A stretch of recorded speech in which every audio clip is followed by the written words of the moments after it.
Marilu Cabanhas. Bom dia, Marilu.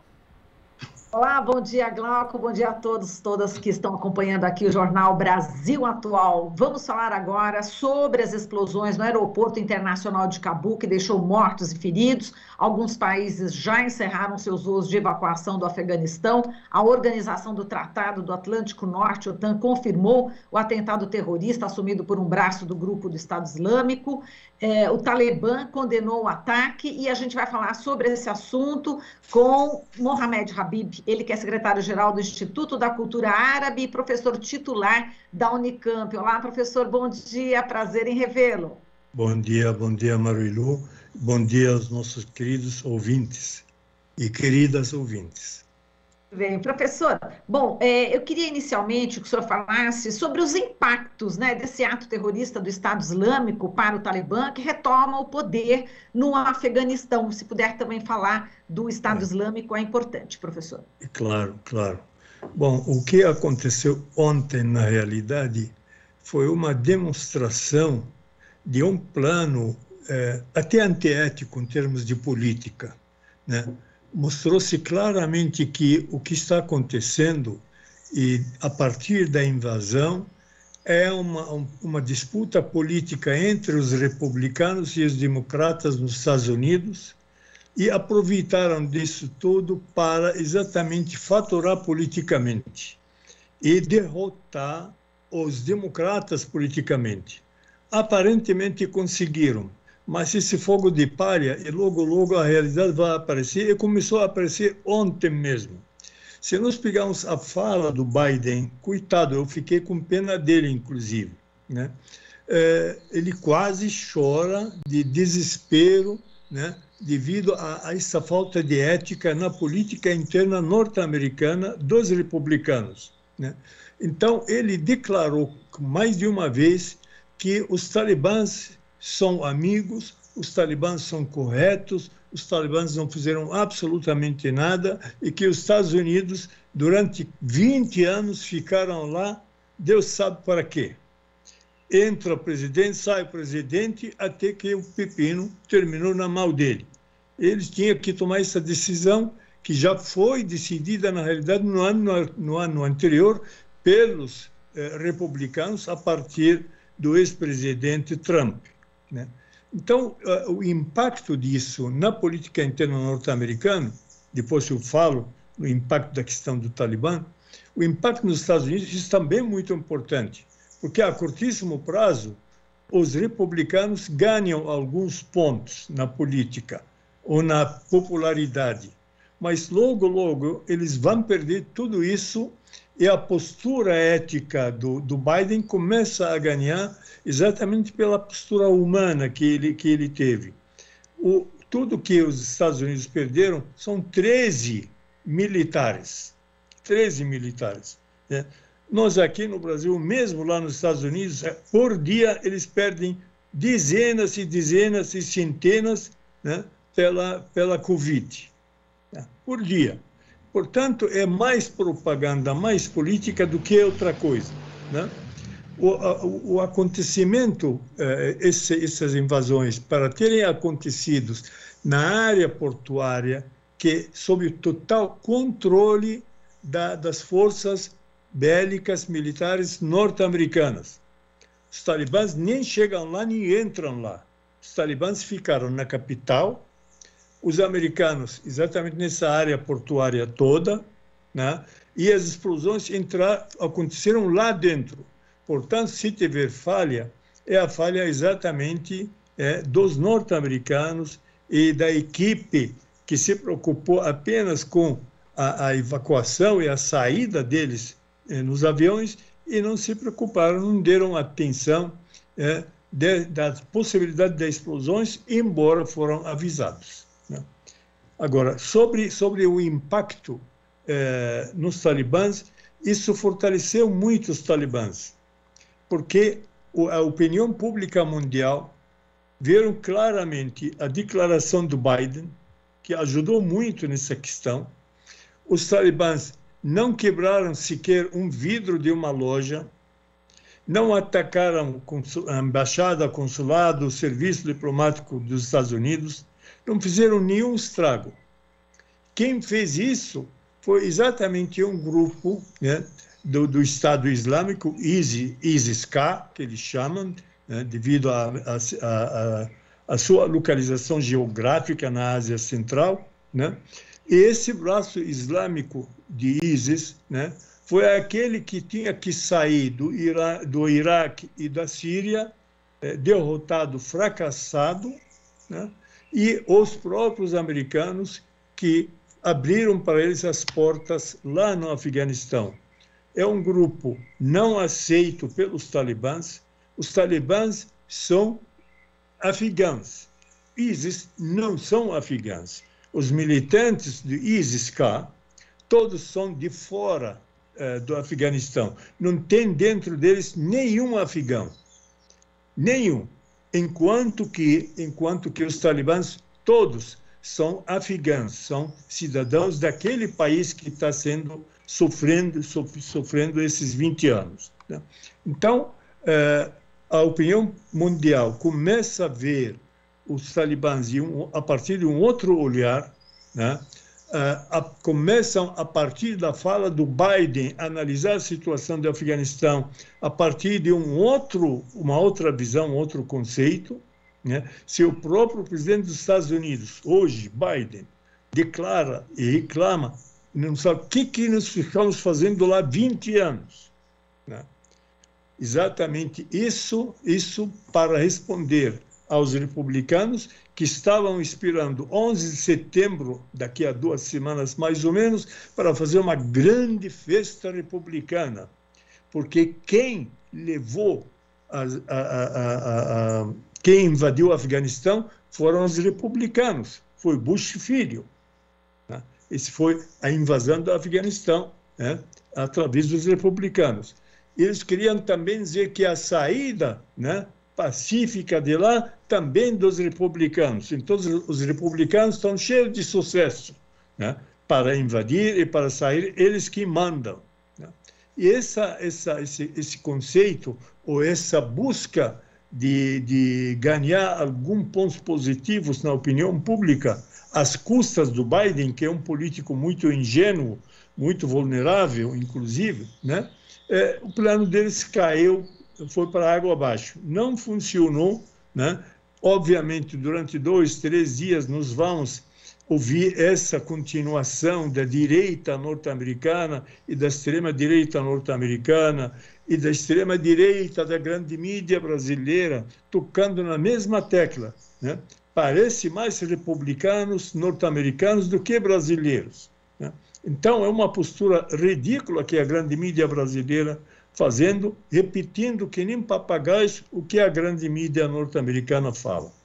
Então, o que nos importa, na realidade, hoje, já que na semana passada nós falamos do histórico dos talibãs e a sua história toda, hoje nós podemos falar exatamente desse impacto positivo nos talibãs. Os talibãs saem vitoriosos, de ontem para hoje, por eles não terem cometido essas explosões, por terem, vamos dizer, fazendo declarações contra esses invasores, que são inimigos deles há muito tempo, desde que entraram no Afeganistão, e os talibãs não estão gostando disso, né? Uma situação muito diferente quando comparados com a Al-Qaeda. A Al-Qaeda tem uma parte de afegãos. Muito bem. Estou aberto para as perguntas.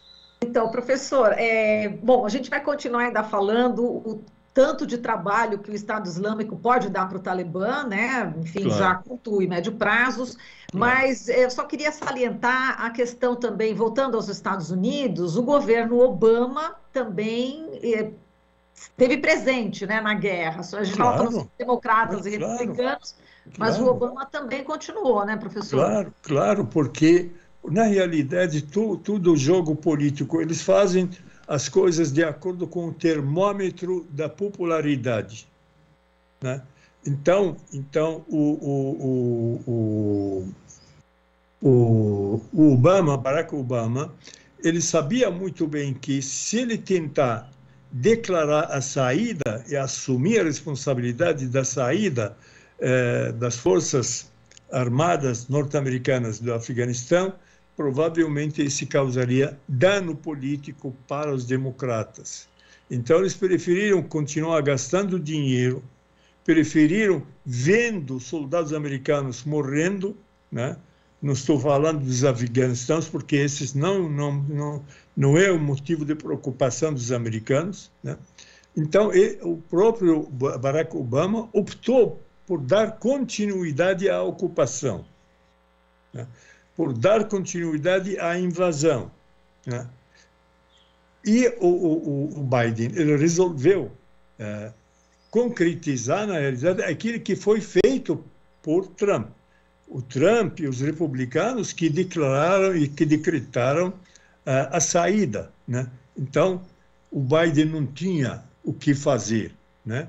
Ele recebeu uma batata quente, sabia que a saída é dramática, né? E ninguém discutiu até hoje, Marilu, por que a saída é dramática. Porque eles deviam ter o mínimo de honestidade e de ética, de chamar o Conselho de Segurança da ONU, de chamar a ONU e falar, olha, nós estamos saindo e o nosso plano é para sair daqui a 1 ano e meio do Afeganistão. Vocês têm 18 meses para se prepararem, desde fevereiro do ano passado até agosto, né? Vocês têm muito tempo para se prepararem para mandarem forças de paz para essa transferência, essa saída nossa, seja saída organizada, com a presença de forças da ONU, com a presença de defensores dos direitos humanos, para colaborar no processo de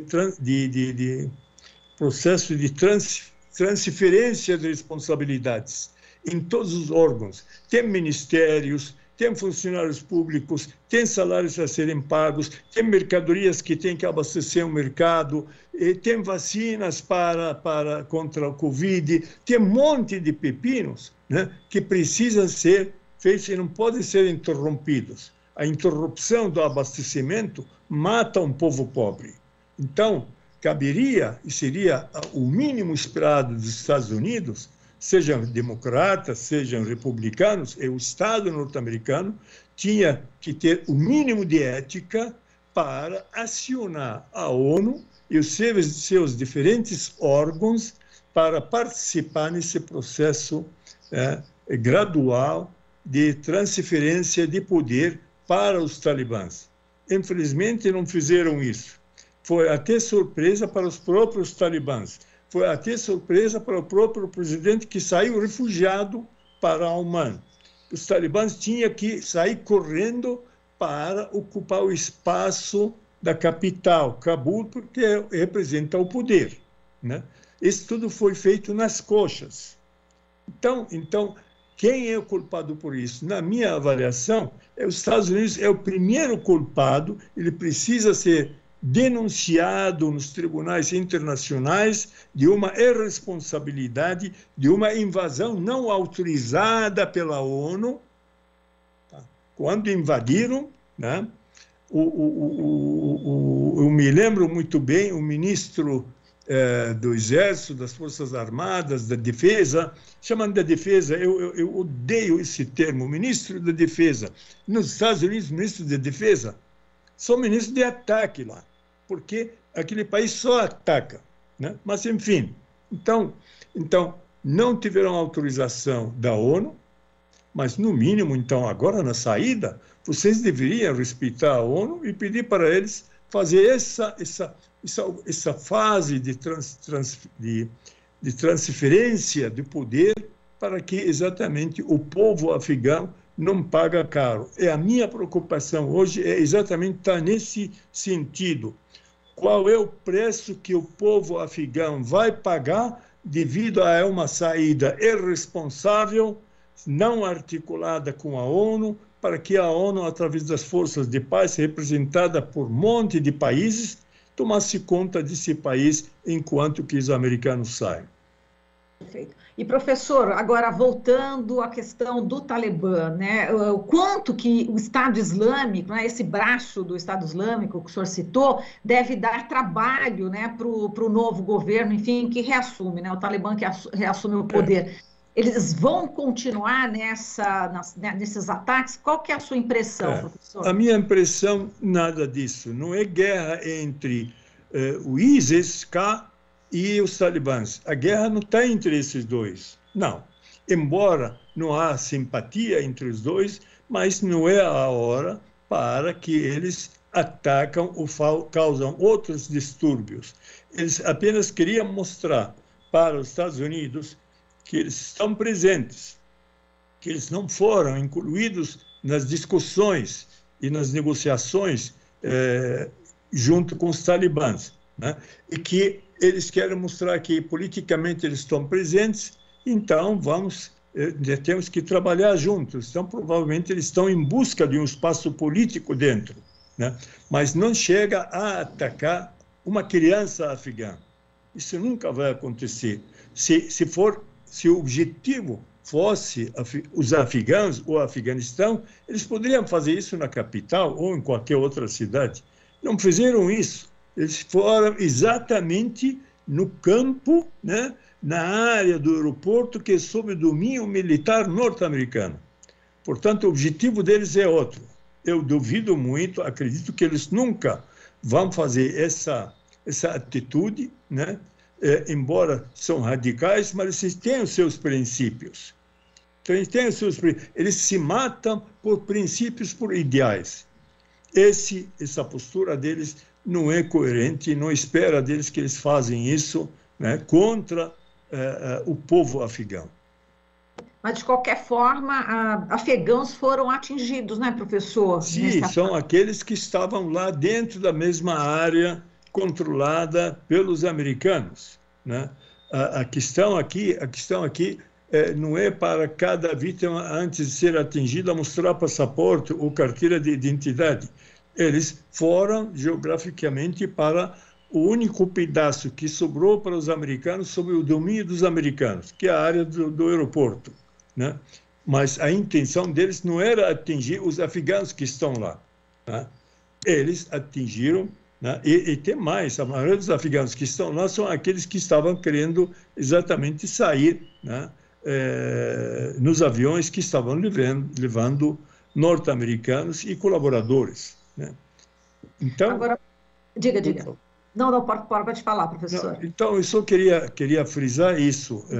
O ISIS-K, apesar de todos os seus defeitos, mas eles nunca vão chegar a fazer um ataque terrorista contra o povo afegão.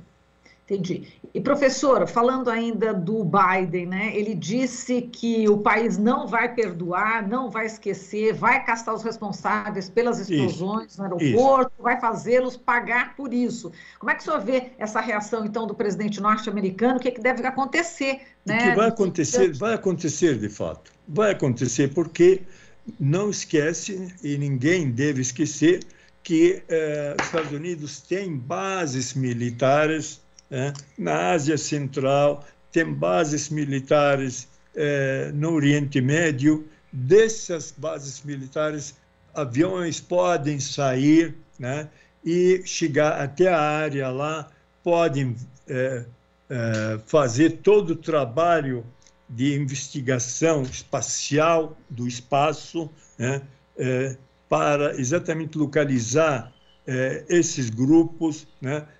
Obviamente vai ser feito isso com colaboração dos talibãs para dar dicas, para dar localizações e coisas assim, né? E a partir desse momento, né, eles vão fazer uma outra ação para dizer para o ISIS-K, olha, nós saímos, mas continuamos presentes, né? Eles têm drones, drone é autodirigível, não precisa nem piloto, né? Mas que pode carregar munições, pode fazer ataques, pode matar gente. É horrível, horrível a gente fala dessas coisas, mas eles ainda têm poder militar para garantir a presença deles dentro do Afeganistão, inclusive, né? Por outro lado, nós também não podemos esquecer, né, os países que se simpatizam hoje com o Afeganistão e que já ofereceram ajudas, inclusive.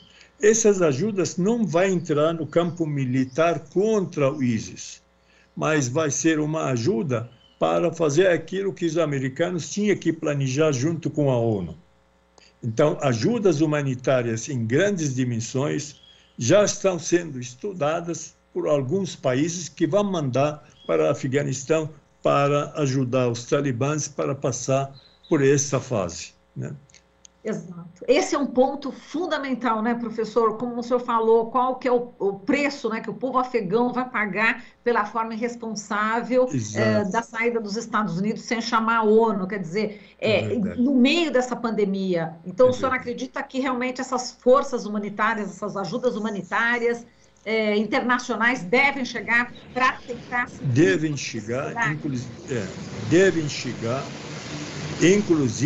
inclusive com equipes médicas da área da saúde para dar início à campanha da vacinação. Vai chegar doações de vacinas, né, para vacinar todo o povo afegão, né? Por sorte, que a concentração ou a densidade populacional elevada, ela ocorre em algumas cidades só. O restante do povo, ele é espalhado, né, no deserto, em densidades populacionais baixíssimas, de modo que o contágio, a possibilidade de contágio é bastante remota. Então, a concentração das campanhas de vacinação vai ser exatamente nas grandes cidades, como, por exemplo, a capital, né, Cabul, que vai receber os primeiros apoios nesse sentido, seja na área da saúde, seja na área de apoio mesmo, inclusive alimentação, abastecimento, coisas desse tipo. Tá certo, professor. A gente agradece aqui a sua participação, sempre elucidando, né, o que acontece ali no Afeganistão. Muitíssimo obrigada. Um forte abraço e bom final de semana, professor. Para todos nós e para todos os ouvintes, e pedimos a todas as forças superiores, acima dos humanos, né, que ajudam a todos nós e ajudam esses povos oprimidos, esses povos vítimas, às vezes de governos de fora e outras vezes de governos de dentro, né? Também esses povos que têm sofrimento merecem também que a gente ora por eles para que Deus ajude a todos nós. Obrigado, Marília. Obrigado para todos. Muito obrigada, professor. Falamos aqui com Mohamed Habib, secretário-geral do Instituto da Cultura Árabe e professor titular da Unicamp. Você está ouvindo Jornal Brasil Atual. As notícias que os outros não dão.